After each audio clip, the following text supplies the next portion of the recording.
cura de um homem que tinha a mão atrofiada. E eu comecei a pensar na vida daquele homem, o que ele passava, a situação que ele estava, trazendo isso para a minha vida e para aplicar sobre as nossas vidas. Aquele homem que tinha a mão atrofiada, provavelmente deveria ser uma doença como uma lepra, que antigamente existia muito, uma doença onde a pessoa era muito discriminada, a pessoa era isolada, a pessoa tinha, além do problema físico, ela passava por grandes outros problemas por conta disso. Uma doença que leva a outra, que leva a outra. Atrofiada quer dizer mirrada, seca. Atrofia quer dizer que você não consegue desenvolver totalmente a sua capacidade. Aquilo que você consegue, aquilo que Deus te deu como poder de executar, você é limitado. Além da vergonha, além das limitações dessa doença, eu comecei a pensar como aquele homem vivia. Eu sempre, quando eu leio uma passagem, eu fico imaginando a cena, para ficar mais fácil para mim entender. Me vejo naquele momento e vejo a pessoa, vejo Jesus fazendo e é maravilhoso. Às vezes, quando a gente coloca um desenho para as crianças, eu fico pensando assim, como se eu estivesse imaginando a cena para ficar mais claro. E eu imaginando aquele homem, provavelmente ele deveria viver escondido com aquela doença, algo que ele não queria mostrar para as pessoas, por medo, por discriminação. Então ele deveria andar com aquilo enfaixado, encostado, ele deveria andar coberto, ele deveria ser alguém que andava totalmente escondido, cabisbaixo. E eu comecei a trazer isso para as nossas vidas, porque eu pensei assim, provavelmente algumas pessoas sabiam que ele tinha, conheciam mais ele, sabiam que ele tinha doença e se afastava, andava longe. Se ele estava de um lado da rua, a pessoa atravessava para o outro. Se a pessoa sabia que ele ia a algum lugar, a pessoa não iria. Então ele vivia nesse sentimento. Mas também poderia ser que vizinhos conhecessem aquilo que ele passava. Só que via que eu não sei, a Bíblia não explica exatamente, eu não sei o nome dele. Eu não sei quantos anos ele tinha. Eu não sei se ele era um jovem ou se era uma pessoa mais de idade. Eu não sei se era um jovem que estava morrendo na sua juventude inteira por conta de uma doença onde o diabo estava colocando para já destruí-lo desde a sua juventude. Eu não sei se ele já tinha uma certa idade e estava esmurecendo e morrendo, e a sua velhice estava sendo entregue a uma doença que estava o matando. Porque Satanás muitas vezes ele não quer só te trazer uma coisa, é com uma coisinha que ele te destrói por inteiro. É uma situação que ele estava com as mãos, mas é como se o corpo dele inteiro fosse atrofiado. Então era a mão, só que o corpo dele estava parando por conta dessa doença. E eu imagino que alguns vizinhos poderiam saber o que ele tinha. E ele vivia escondido. Ele vivia eu estou aqui, como o pastor diz, conjecturando. Olha que chique, conjecturando, aprendi com o pastor. Aí, imaginando a história daquele homem escondido. E muitas vezes a pessoa sabendo o que ele passava, mas ele fugia de todos, fugia de tudo. Não tinha uma vida social, não tinha uma vida familiar, provavelmente não tinha família, não tinha condições de trabalhar. Então o diabo ainda roubava as suas riquezas, a sua prosperidade. Então o diabo ele conseguia atingir ele por completo.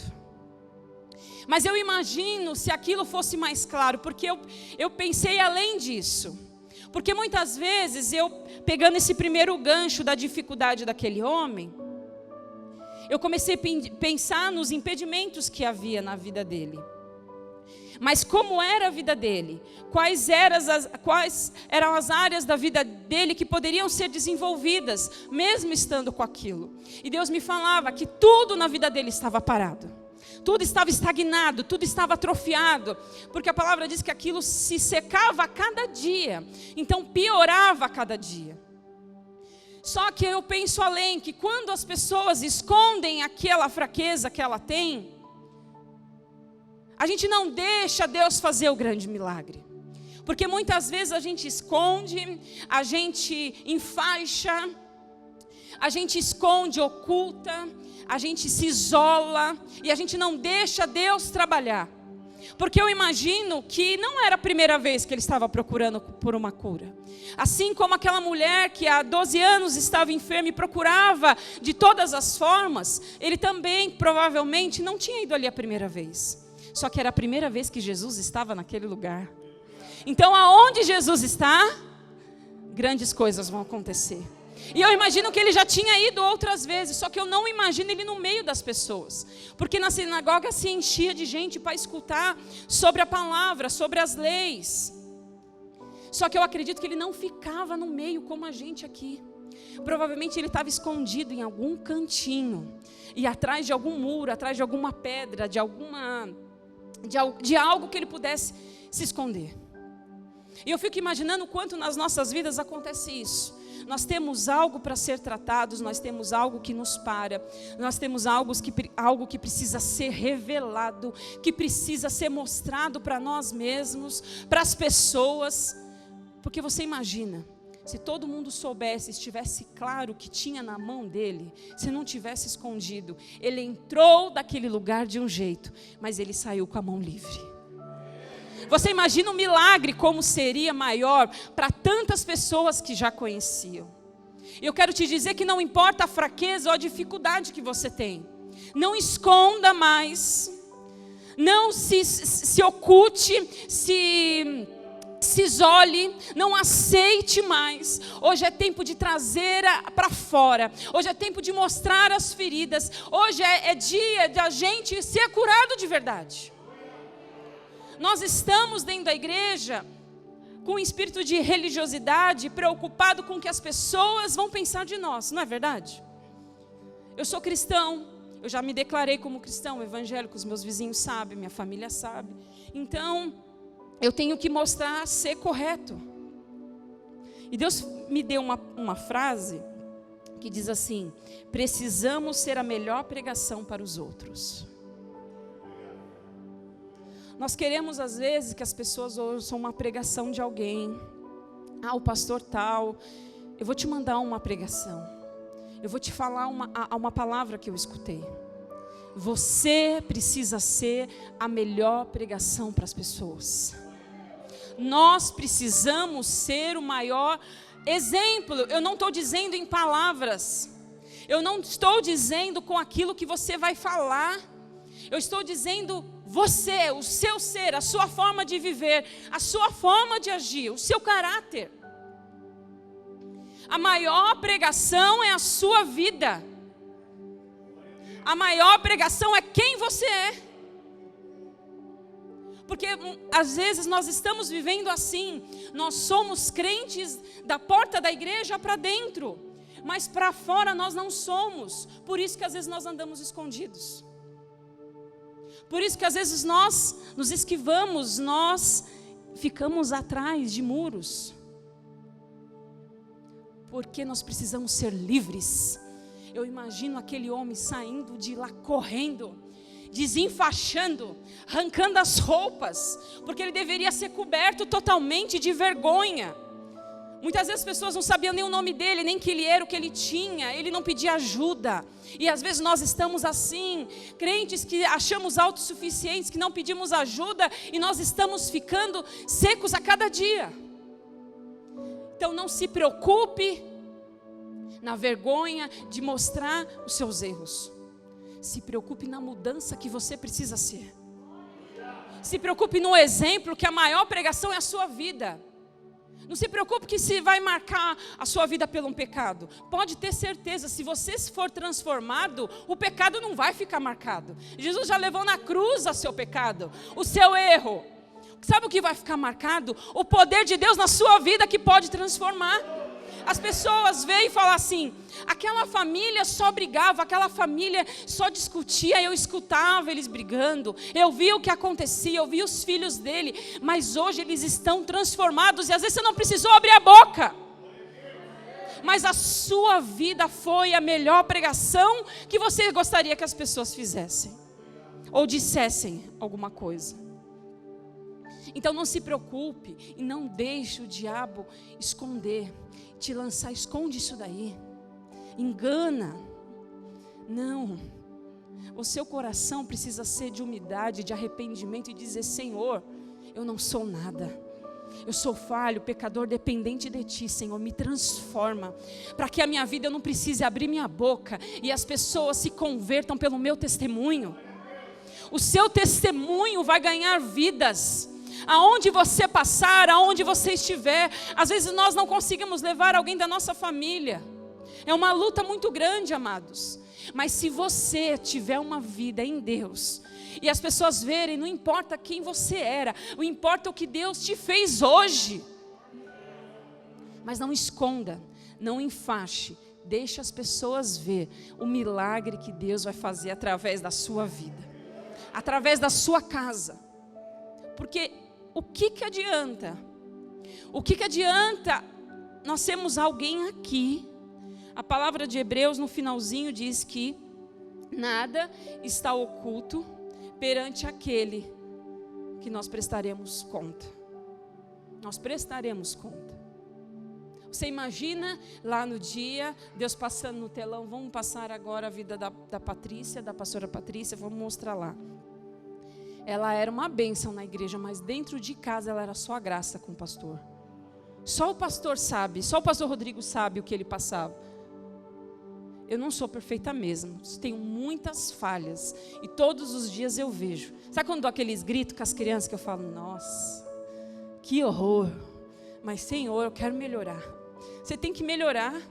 E quando nós temos o encontro das amigas que a gente chora, desabafa, eu sou a que choro mais, eu sou a que falo mais, porque eu preciso ser curada. Eu não posso esconder as minhas doenças, eu não posso esconder as minhas falhas, porque isso vai me levar para o inferno. Mas quando eu estiver perante Deus, e Deus vê, Deus ama pecador, amados. Deus ama um pecador arrependido. Deus ama aquele, a palavra fala que a igreja é um hospital, não é? Só vai no hospital aquele que o quê? Que precisa, que está doente. Deus procura pessoas sedentas de cura. Deus procura pessoas que se arrependam e digam: Senhor, eu não quero ser mais assim. Eu quero ser um crente verdadeiro, fervoroso, transformado. Você não precisa ter talento, você não precisa ter dom, apesar que o Senhor te dá sem nós merecermos. Mas o Senhor quer a verdade dentro de nós. Deus quer a humildade de dizer assim: vocês ficariam felizes se fosse tudo uma mentira? Se a igreja toda fosse uma mentira? E às vezes nós estamos formando isso, nós estamos deixando isso tomar espaço e viver no escondido, no oculto. Mas a palavra diz que nada vai deixar de ser revelado. Deus vai trazer a luz para te curar. Mas é você que precisa fazer isso. Você que precisa se desenfaixar, se descobrir, para que Deus venha fazer o milagre completo. O que você acha que vai ser vergonha, vai ser testemunho de milagre para muitas pessoas se converterem. Ou não é isso que você quer? Ou não é isso que nós queremos? Ou nós vivemos para o nosso próprio egoísmo, nosso próprio orgulho? Nós vivemos para ganhar vidas e mais vidas para o reino de Deus. Se você ainda não sabe, esse é o propósito de Deus na sua vida aqui na terra. Aleluia! Glória a Deus. Aleluia, Jesus, santo, santo Senhor. Qual o exemplo que eu tenho sido lá fora? Qual é o exemplo que eu tenho sido para o meu esposo, para minha esposa, para os meus filhos? O que eu tenho falado?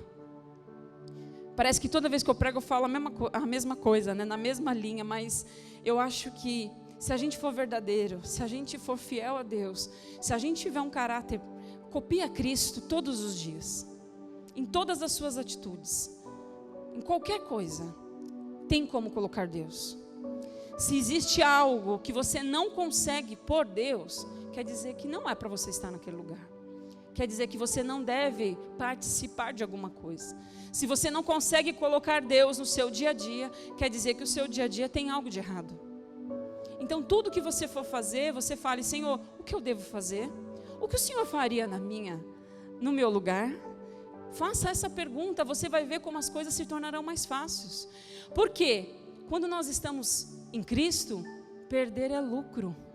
Você aprende a perder ganhando em Deus.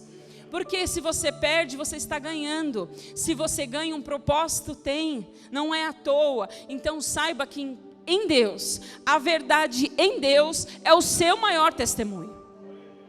E voltando aqui para a palavra, eu fico imaginando o quanto ele precisava assumir as fraquezas dele, porque isso o impedia de prosseguir, o impedia de ser curado. A mão direita fraca impede muitas coisas, porque nós fazemos quase tudo com a mão. As nossas mãos é um dos membros mais importantes. E quando a palavra diz assim, e lembrando dessa religiosidade que há aqui, onde fala sobre a cura do sábado, onde aqueles fariseus não queriam cumprir as promessas de Deus naqueles dias, eu trago isso para nós tirarmos aquilo que é religiosidade, aquilo que atrapalha nas nossas vidas, aquilo que nos impede de viver o milagre de Deus, de viver o sobrenatural. Porque por essa religiosidade, aquele homem não seria curado como ele foi muitas vezes em outros sábados. Provavelmente em muitos outros sábados que ele foi, não aconteceu nada, porque havia essa religiosidade. Mas quando você arranca tudo que é mascarado, tudo que é aparente, você vive o que é de verdade. Então o que Deus quer que você viva hoje é uma vida livre de verdade. Não é a gente falar que eu sou livre, mas o diabo te escravizar em algumas áreas. O Senhor quer que você seja livre em tudo. Porque essa enfermidade daquele homem travava as suas finanças, travava a sua vida familiar, travava o seu emocional. Provavelmente ele era um homem depressivo, acorrentado pelo diabo. Ele se sentia a pior pessoa do mundo, deveria ter o sentimento de querer morrer, de acabar com aquela dor. Então que o Senhor quer que você seja livre de verdade. Livre quando você não tem nada a esconder, de quando sua vida, Deus te conhece por completo, e você não faz segredos com o diabo, você não deixa nada guardado, você traz a luz e é curado. Então tudo que está enfaixado, tudo que está escondido hoje, precisa ser aberto e precisa ser livre. Lázaro saiu para fora, Jesus chamou ele. Mas quem tirou a faixa? Não foi Jesus que foi lá e tirou. Ele mandou tirar, não é isso, pastor? Ele mandou tirar. Então hoje nós vamos tirar as faixas. Nós vamos tirar tudo que nos está fazendo feder, trazendo morte, todo espírito de morte, porque a palavra fala que aquilo matava ele dia após dia. Era algo que fazia tão mal, e ele acordava no outro dia e olhava, estava pior. E o que na sua vida está ficando a cada dia pior? O que na sua vida precisa ser trazido à luz para o Senhor te curar? O Senhor não tem essa vida para você. O Senhor tem algo muito maior. O Senhor tem planos muito maiores do que você possa imaginar. E a palavra diz assim: mas Jesus sabia o que ele estava pensando e disse ao homem da mão atrofiada: levante-se e venha para o meio. Você já imaginou um homem que vivia escondido, isolado, e para o meio de alguma coisa? É porque não era nessa dinâmica que nós estamos aqui, era ao redor. E eles ficavam ao meio ensinando, e ele chama para ele se levantar e ir ao meio. E eu fiquei imaginando um homem que estava escondido. Você imagina o desafio e a coragem de se levantar e ir ao meio, no meio do nada. Eles discutindo lá sobre curar no sábado, sobre lei. E eu imagino assim, ele achando que Deus não sabia de nada, que ele não estava ali. E ele escondido, achando que Jesus não estava vendo nada. Mas Jesus já entrou ali com um propósito. Ele já entrou ali sabendo que aquele homem estava lá dentro, porque Deus sabe de tudo e nada fica encoberto perante Deus. E ele ali quietinho, achando que estava escondido. E Jesus ali conversando e querendo mostrar para ele. Ele do nada vira e fala assim: filho, sai da onde você está aí atrás.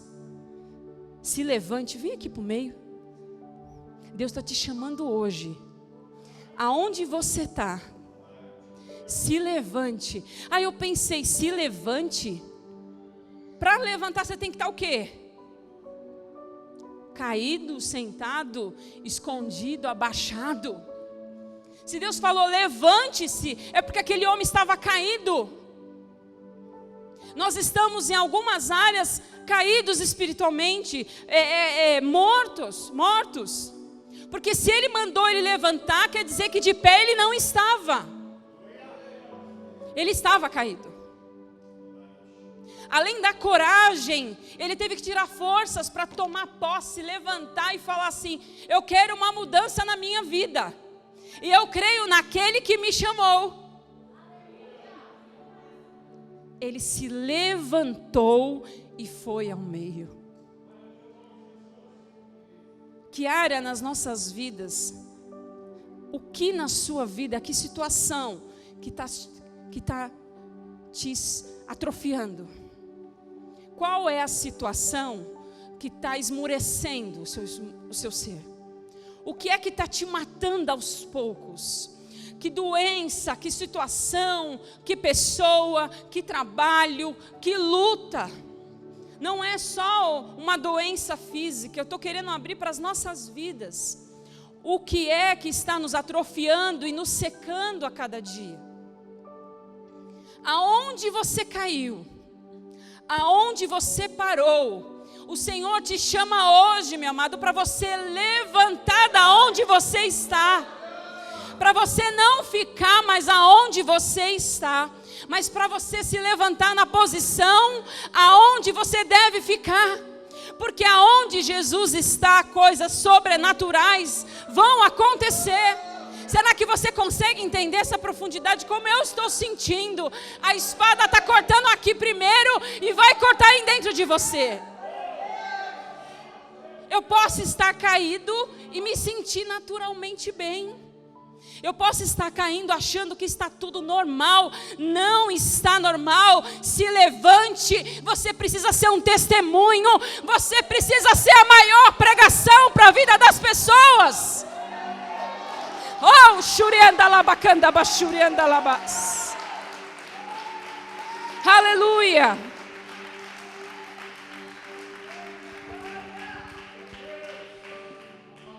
Primeiro ele teve que ter coragem de se assumir em público, de mostrar o que ele estava passando. Porque o que adiantava ele se esconder? Não adiantava mais nada. Aquilo só matava ele. Eu amo pessoas que se arrependem. Eu amo cuidar de pessoas que falam assim: eu errei, que assumam o seu papel. É lindo pessoas assim, porque as pessoas são verdadeiras.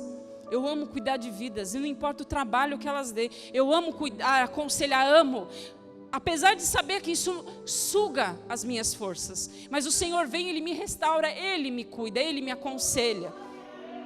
Mas é maravilhoso quando as pessoas falam assim: pastora, eu errei.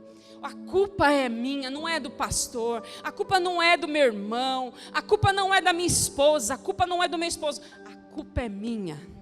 Isso é homem e mulher de verdade. A culpa é minha. Eu assumo e me arrependo. E eu quero recomeçar um novo tempo na minha vida. Isso é maravilhoso. Isso não é algo mais precioso que existe. E eu ensino isso aos meus filhos. Você pode errar, filho e filha, mas assuma a verdade. Confesse. Ensine isso para os seus filhos. A não mentir, a não esconder, por mais que doa. Quem quebrou aquilo? Ninguém quer falar. Porque nós nascemos no pecado. Nós nascemos com a vontade de mentir. Nós nascemos com a vontade de ocultar e de esconder. Mas aquele homem, ele tomou coragem, se levantou e assumiu o papel. Não quero mais ficar onde eu estou. Você que quer assumir um papel novo na sua vida, você precisa receber isso. Você precisa ter coragem de assumir um novo tempo. Mas se você continuar escondido, acuado, não vai ter mudança. Jesus está te chamando para você levantar, meus amados. Ele te convida para você levantar dessa situação que está te parando. Fala, Deus, eu estou bem aqui, mas quando eu saio daqui eu não fico. Eu recebo uma palavra, mas a palavra não dura até quarta. Chega na segunda e na terça, as notícias chegam, as coisas acontecem, e a minha rotina, o meio dia a dia, já me esmurece, eu já começo a enfaixar, eu já começo a me entristecer, eu já começo a me acuar, eu já começo a cair de novo. Chega disso. Você precisa de uma mudança. Aquele homem, ele foi curado.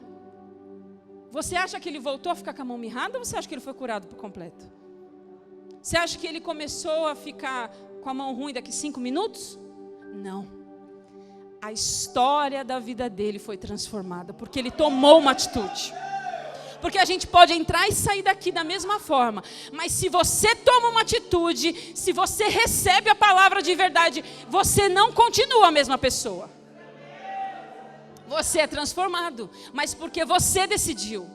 Porque o pastor às vezes aconselha, fala, não adianta. Por quê? Muitas vezes a pessoa está escutando, mas a pessoa não está te ouvindo, não. Ela escuta tudo. Mas não ouve, não entra, não ministra, porque ela não tomou a decisão de se levantar. Ela não tomou a decisão de falar assim, a culpa é minha. Eu estou doente. Eu preciso de cura.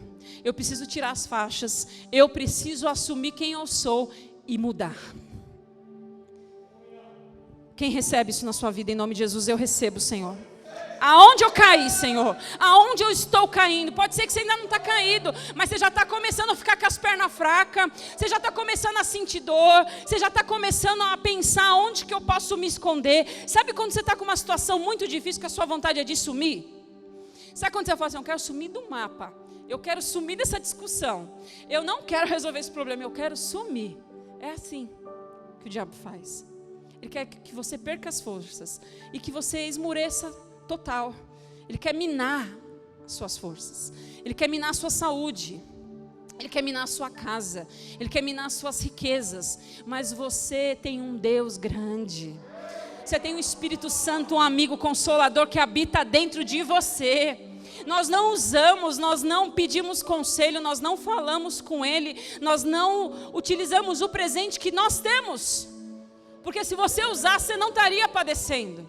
Então não importa onde você está caindo, aquilo que está minando a sua fé, o Senhor te dá coragem hoje para você se levantar, para você reconhecer e ter a coragem de levantar da onde o Senhor quer te levar. Continuou na palavra, disse assim, levante-se, venha para o meio. Aí diz que aí foi imediato. Ele se levantou e foi. Ele não duvidou. A gente tem que ser assim, sim, não. Decidir. E reto. É isso e acabou. Não ficar pensando, mas o irmão vai falar. Vai na palavra que Deus está te dando. Jesus disse, eu pergunto, o que é permitido fazer no sábado?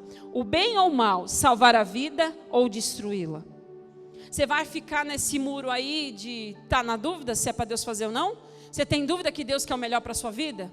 Você tem dúvida que não tem dia, não tem hora, o que Deus quer é te encontrar, que Deus quer te curar? Chega de querer mostrar algo que você não é.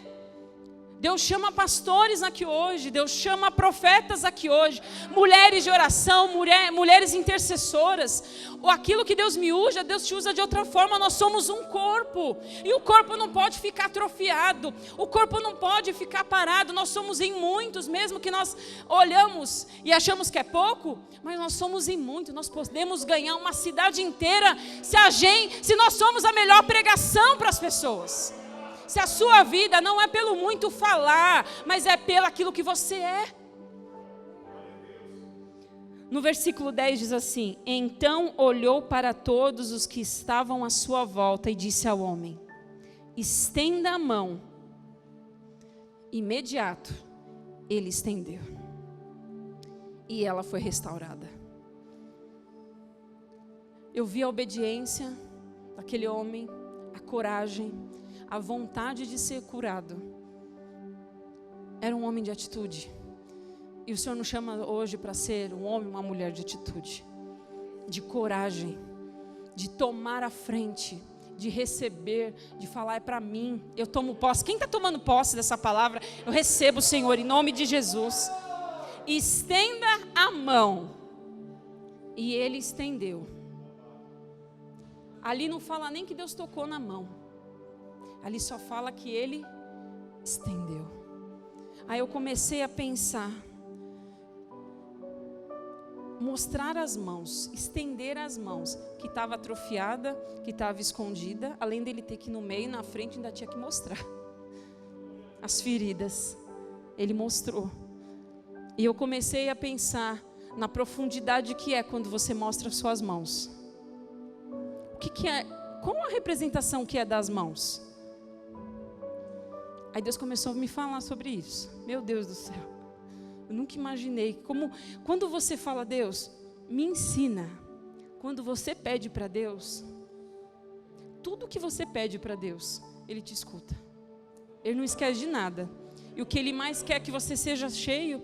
Você acha que se você pedir alguma coisa, Deus não vai te dar? Você acha que você fala: Deus, eu não estou te falando até em detalhes. Eu falo sempre que Deus, nosso Deus é um Deus de detalhes. Ele se preocupa com aquilo que você tem vontade de comer, com a roupa que você quer, com o perfume que você quer. Esse é o meu Deus, Ele é completo e soberano. Mas quando você pede algo para Deus espiritual ainda, você tem dúvida que Deus vai te encher? É que às vezes a gente não pede.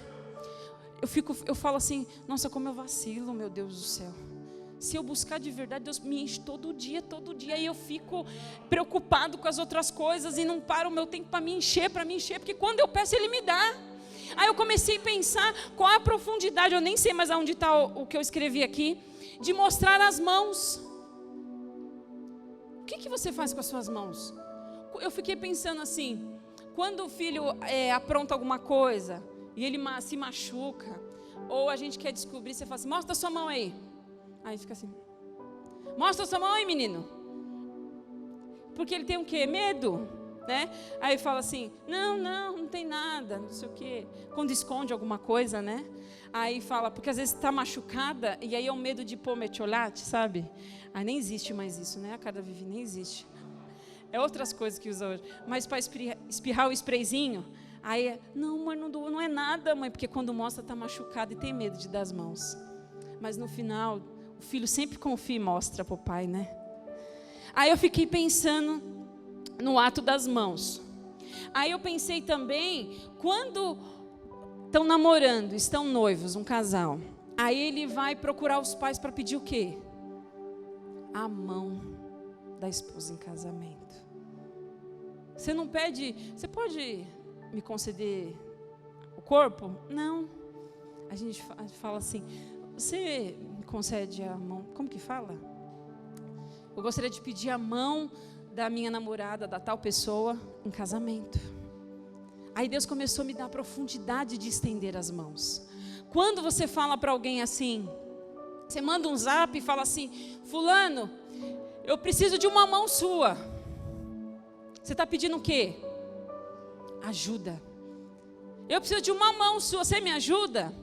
Você me dá uma mão? Na hora você entende o que a pessoa quer, que ela está precisando de você, não é? E quando alguém te dá a mão, no momento que você precisa, no momento que você não está bem, e aí você fala: eu tenho gratidão por aquela pessoa, porque um dia que eu precisei, ela me deu a mão. E aí eu comecei a pensar qual é o sinônimo, qual é o significado de você dar as mãos. Quando alguém pede uma mão para você, quando alguém estende a mão para alguém necessitado, você fala o quê? Que você vai estender a mão para aquela pessoa, você vai ajudar. A mão não é só isso. A mão mostra aonde você trabalha, na verdade. Se você é um mecânico que mexe ou você mexe com tinta, ou você usa muito esforço com as mãos e você tem calo nas suas mãos, olha para as suas mãos aí. As mãos mostra, olha para ela assim, às vezes a gente tem umas veias maiores, tem a pele já pintadinha ou mais marcada. A mão revela a sua idade. A mão revela muitas coisas. Aí Deus começou a falar para mim: onde estão minhas mãos? Elas estão estendidas ou elas estão guardadas? Eu estou estendendo as minhas mãos? Eu estou ajudando? Aonde estão as minhas mãos? Ou elas estão amarradas? Quem amarrou as minhas mãos? A mão, ela é sinônimo de trabalho. Mãos, a obra. Quando você fala com alguém, você fala assim: aquele ali pega firme, trabalha. Você lembra das mãos. Então você imagina a profundidade de você estar com as mãos atrofiadas, amarradas, sem ajudar, sem ser grato, sem estender. Aí eu comecei a pensar o que as mãos me ensinam, o que eu faço com elas. Com as minhas mãos eu tomo posse. Eu tomo posse até daquilo que eu não consigo ver com meus olhos. Toma posse aí. Ou eu tomo posse de algo, de uma chave do carro. Você segura a chave e fala assim: é meu carro, eu tomo posse. A chave da sua casa. E é profundo que você toma posse dessa palavra e guarda no teu coração. É com a mão que você usa para tomar posse. Aleluia. O que mais que eu faço com as minhas mãos? Aleluia, Jesus. Aplauda com as suas mãos. Glorifique a Deus com as suas mãos. Aleluia! Glórias ao teu nome. O que é algo profundo, que é uma das primeiras coisas que você faz para Jesus quando você aceita. Levante suas mãos. Oh, Shuriandalabacandaba. Em que momento que você abaixou as suas mãos? Em que momento que você esqueceu que a sua mão tem que aceitar, receber, tomar posse o tempo inteiro? O que mais que a sua mão faz? Ela toma posse, ela recebe, ela dá. Ela doa alguma coisa para alguém. Ela abençoa. Mas ela também tem poder de amaldiçoar, de bater, de corrigir. Mas é forte demais, ela tem poder de curar. Com as suas mãos, a gente usa as mãos para curar, para ajudar, para levantar, para entregar, para confiar. Você lembra as mãos? Você faz com as mãos o fazer, o dirigir. Quando você está no comando de alguma coisa, é com as mãos que você comanda um carro ou uma máquina. Então as mãos significa comando também da sua vida. Sustento, quando você sustenta uma criança, é com as suas mãos. E Deus começou a falar ao meu coração: aonde minhas mãos estão amarradas? Aonde estão as nossas mãos? Elas estão mirradas ou elas estão estendidas, como Jesus falou para aquele homem? O que te impede hoje de avançar? De você ser livre? O que te prende? Satanás não quer apenas amarrar as suas mãos. Ele quer te impedir de abençoar, de alcançar o próximo e abençoar o próximo. Porque quando as suas mãos não conseguem ser usadas, você não consegue curar as pessoas. Então quando o diabo te amarra, ele não amarra só, como que nós falamos no começo da vida daquele homem. Ele tinha a mão doente, mas o corpo todo estava doente. Então quando suas mãos estão amarradas, seu corpo inteiro fica amarrado. Mas hoje é o dia de ser livre. As algemas vão ser destruídas, vão ser quebradas. Mas o diabo tem a chave. O Senhor tirou da mão dele. Está nas mãos do Senhor, em nome de Jesus. Estenda suas mãos hoje e receba cura para curar. O Senhor quer te curar, porque você nasceu para curar pessoas. Você precisa estar curado para curar. Aleluia. E eu lembrei também de outra passagem, quando Pilatos lavou as suas mãos. O que quer dizer? Eu lavo minhas mãos. Eu não tenho responsabilidade. Eu não tenho nada a ver com isso. Às vezes a gente não está com a mão amarrada, mas a gente já lavou e não quer mais saber de nada. Ei, a responsabilidade é sua. Assuma o seu papel. Não fique lavando as mãos. A gente fica passando álcool o tempo inteiro. O tempo inteiro para o quê? Para eliminar, para não ficar com medo. Mas o medo está nos parando. O medo está te impedindo de dar a mão para o seu irmão. Isso é do inferno. Isso a gente não pode aceitar, essa doença.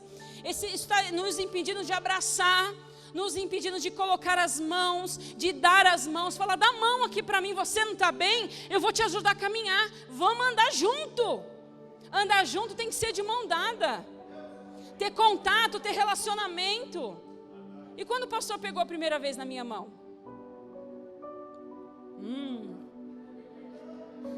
Quando ele tocou nas minhas mãos, era o primeiro contato. Aí, tudo mudou. I love you.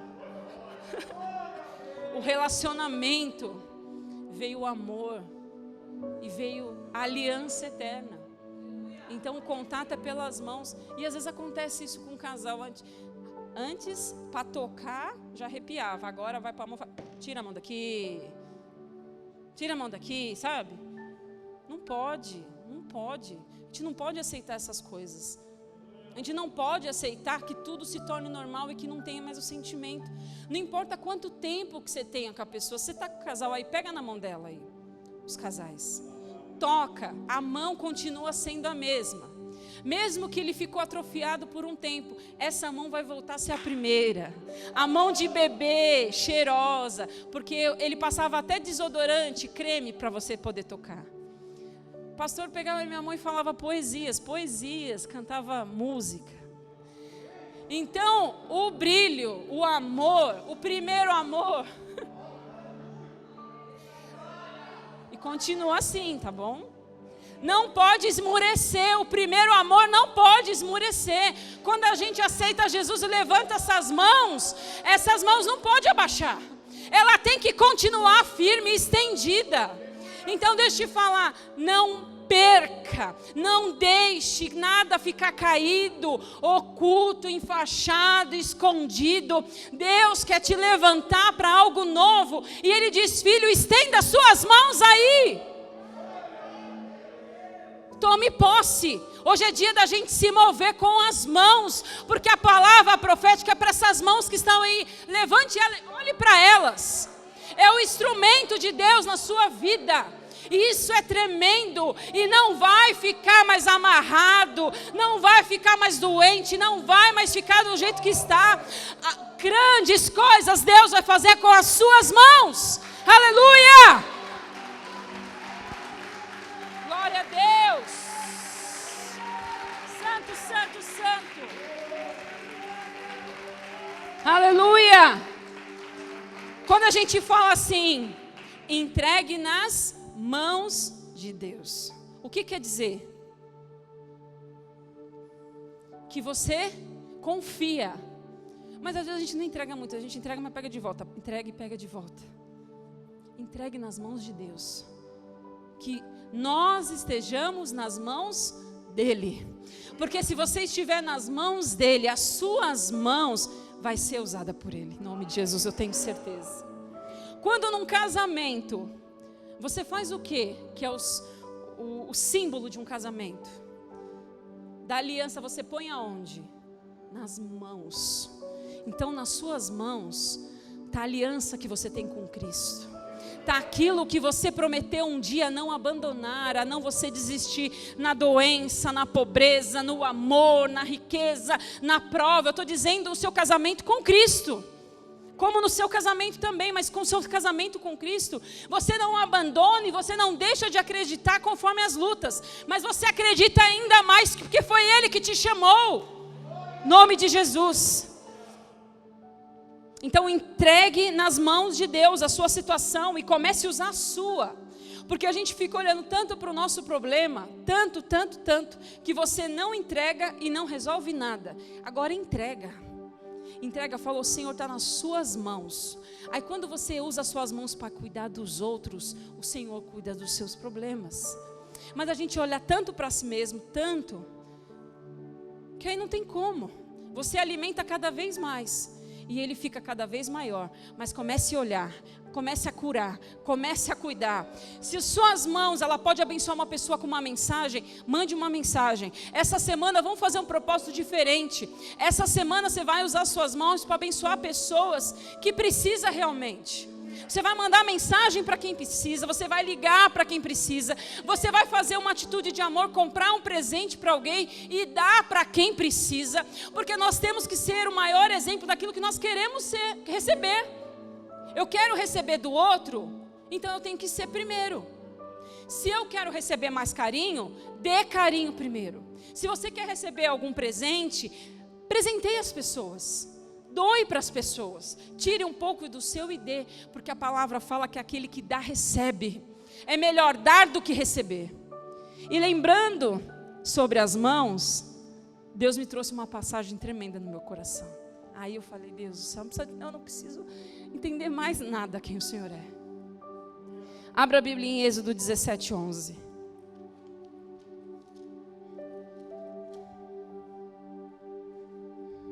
Para a gente poder finalizar. E Deus confirmar o que Ele vai fazer hoje sobre as nossas vidas. 17:11 diz assim. Aleluia, Senhor. Enquanto Moisés mantinha as mãos erguidas, os israelitas venciam. Quando, porém, as abaixava, os amalequitas venciam. Quando as mãos de Moisés já estavam cansadas, eles pegaram uma pedra e a colocaram debaixo dele, para que nela se assentasse. Arão e Hur mantiveram erguidas as mãos de Moisés. Aleluia. Você pode dando glória a Deus aí? Mantiveram firmes Moisés, um de cada lado, de modo que as mãos permaneciam firmes até o pôr do sol. E Josué derrotou um exército amalequita ao fio da espada. Glória a Deus. A palavra diz o quê? Moisés teve que ficar com as mãos como? Erguidas. Estava amarrada? Estava atrofiada, escondida? Não. As mãos de Moisés estavam erguidas. E enquanto suas mãos estiverem erguidas, nenhuma batalha, meu amado, você vai perder. Enquanto você continuar adorando, independente da batalha que você está passando, não tem inimigo para te vencer. Porque é na exaltação, é na adoração. E eu vou te falar, pode ser que os seus braços se enfraqueçam de tanto você levantar suas mãos. Mas eu profetizo que sobre essa igreja, nós estamos aqui, tem um irmão do seu lado, tem Arão e Hur aqui para ajudar o seu irmão a levantar suas mãos. Cadê o Arão e Hur que vai ajudar aquele que não está aguentando mais? Em nome de Jesus. Gostaria de pedir para o ministério de louvor já subir. Porque nós vamos adorar de mãos erguidas. Você não vai mais abaixar suas mãos, não. Você não vai ver uma batalha e vai se entregar. Quando se entrega, o prisioneiro faz o quê? Eita, Jesus amado. Igual o pastor diz, essa agora veio do céu. Tem até uma algema de brinquedo ali do Davi, se tivesse fácil ia pegar. O prisioneiro faz o quê? Abaixa as mãos e prende. Eu repreendo em nome de Jesus tudo que está te prendendo, tudo que está te segurando, tudo que está te amarrando. Em nome nome de Jesus, hoje você vai levantar suas mãos, você vai ser livre para adorar, e nada vai mais te impedir, porque todos os inimigos, não importa a prova que é na sua casa, que é no seu casamento, ou que é com seus filhos, é o seu trabalho que te prende, ou é uma situação que você não consegue vencer, ou é uma doença. Hoje você é Moisés que levanta suas mãos e adora a Deus. Em nome de Jesus. Que Jesus disse para aquele homem. Jesus te chama hoje e diz assim: filho, levante-se no seu lugar. Se você está caído, ele levantou sozinho, ele nem precisou de ajuda, de tanta coragem que ele tinha, de tanta ousadia que ele tinha. Você se levantou aí? Se levantou profeticamente? Quero que você sente e levante de novo diferente. Senta. Senta. Jesus diz assim: levante-se em nome de Jesus. Levante-se, profeta. Levante! Em nome de Jesus. Levante-se. E Jesus diz assim: filho, estenda suas mãos. Em nome de Jesus. Oh, Shuriandalaba, Kandaba, Shuriandalaba. Pode ser que muitas vezes na minha vida, na vida do pastor, nós nos cansamos de ficar com as mãos levantadas. Nunca em desistir, mas já ficamos cansados. Já cansei de levantar a mão para as pessoas, muitas vezes se pensei em desistir. Mas Deus sempre mandou um Arão e Ur para nos sustentar. Deus sempre mandou aqueles que iriam nos sustentar. Deus sempre colocou a pedra, que é a palavra. Você já passou por tantas coisas, meu amado, e Deus te sustentou. Não é agora que você vai cair. Não há prova alguma que você não possa suportar com Deus, que é dono da sua vida. Não é doença alguma que vai te derrotar. Mas com as mãos erguidas, você vence todas as batalhas. Pode ser um exército inteiro contra você, contra a sua casa, contra o seu casamento, contra a sua saúde, contra as suas emoções, a sua necessidade, aonde você diz: Senhor, eu quero tanto conseguir isso. Deus, eu quero tanto alcançar. Senhor, eu quero casar. Senhor, eu quero ter meu casamento restaurado. Eu quero poder gerar. Eu quero que o meu ministério avance. Eu quero evangelizar. Eu quero a minha casa curada. Eu quero poder pagar aquela conta, meu Deus. Isso tem minado as minhas forças. Eu quero ser curado daquele sentimento que nos prende. Pode ser que você não alcançou ainda aquilo que você quer, mas isso não vai mais te parar. Isso não vai mais te prender, porque você é livre. Onde estão suas mãos? Elas não estão amarradas, elas estão livres. Porque Jesus, naquele dia, morreu na cruz por mim e por você.